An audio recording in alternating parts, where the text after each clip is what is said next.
सरकार के कर्मचारी ये जानने के लिए उत्सुक हैं कि 8वें वेतन आयोग 8 पे कमीशन की सिफारिशें लागू होने के बाद उन्हें कितना एरियर यानी कि बकाया वेतन मिल सकता है। तो फिलहाल आयोग विभिन्न पक्षों से चर्चा कर रहा है, इसलिए इसकी सिफारिशें लागू होने में अब बस कुछ ही महीने बाकी हैं। नमस्कार, मैं हूं आपके साथ ममता तिवारी और आप देख रहे हैं न्यूज 18 का डिजिटल प्लेटफॉर्म। कर्मचारियों को मिलने वाला एरियर मुख्य रूप से दो बातों पर निर्भर करेगा। पहला, आयोग की रिपोर्ट कब लागू होती है और दूसरा, सरकार कौन सा फिटमेंट फैक्टर तय करती है।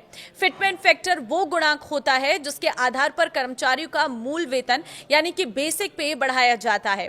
जितना अधिक फिटमेंट फैक्टर होगा, वेतन और एरियर दोनों ही उतने अधिक होंगे। कुछ विशेषज्ञों का मानना है कि 8वें वेतन आयोग की सिफारिशें मार्च 2027 से लागू हो सकती हैं, जबकि कुछ का अनुमान है कि यह प्रक्रिया मई 2027 के बाद पूरी होगी।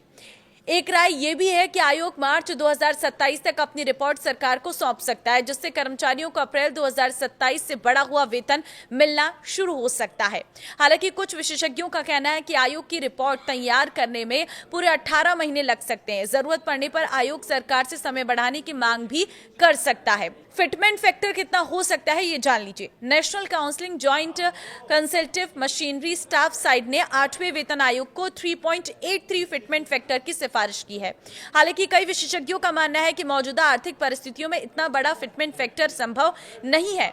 All India NPS employees federation के राष्ट्रीय अध्यक्ष मनजीत सिंह पटेल के मुताबिक 2.1 का फिटमेंट फैक्टर अधिक व्यवहारिक हो सकता है। यदि ऐसा होता है तो 18,000 रुपए बेसिक वेतन पाने वाले कर्मचारी का मूल वेतन बढ़कर करीब 37,800 रुपए हो सकता है।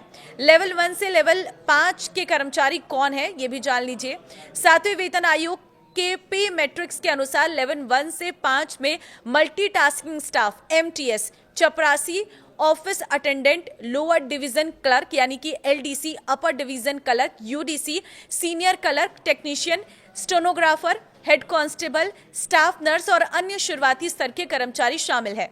तो कितना मिल सकता है एरियर में आपको बताती हूँ। कुछ एक्सपर्ट्स के अनुसार अगर संशोधित वेतन सितंबर 2027 से लागू होता है तो करीब 20 महीने का एरियर बन सकता है।